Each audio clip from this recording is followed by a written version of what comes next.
السلام علیکم ورحمۃ اللہ وبرکاتہ۔ نحمدہ ونصلی علی رسولہ الکریم۔ بسم اللہ الرحمن الرحیم۔ رسول اللہ صلی اللہ علیہ وسلم نے ارشاد فرمایا، جس نے استغفار کو لازم کر لیا تو اللہ تعالیٰ اسے ہر غم اور تکلیف سے نجات دیں گے اور ہر تنگی سے نکلنے کا راستہ پیدا فرما دیں گے، اور اسے ایسی جگہ سے رزق عطا فرمائیں گے جہاں سے اسے وہم اور گمان بھی نہ ہوگا۔ تو پیارے ناظرین، ہر انسان یہی چاہتا ہے نا کہ اسے غم، تکلیف اور ہر پریشانی سے نجات مل جائے، اور زندگی میں جو خوشیوں کی طرف جانے والے راستے ہیں، اگر ان میں تنگی ہے تو وہ کشادہ ہو جائیں اور اسے وسیع رزق حلال مل جائے۔ تو سچے دل سے گناہوں سے استغفار کرنے کے ثمرات میں یہ سب کچھ شامل ہے۔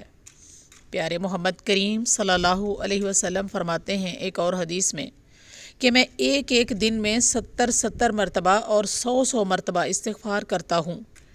استغفار درجات کی بلندی کا باعث بھی ہے، کیونکہ پیارے محمد کریم صلی اللہ علیہ وسلم کا تو کوئی گناہ نہ تھا، لہٰذا وہ درجات کی بلندی کے لیے استغفار کیا کرتے تھے۔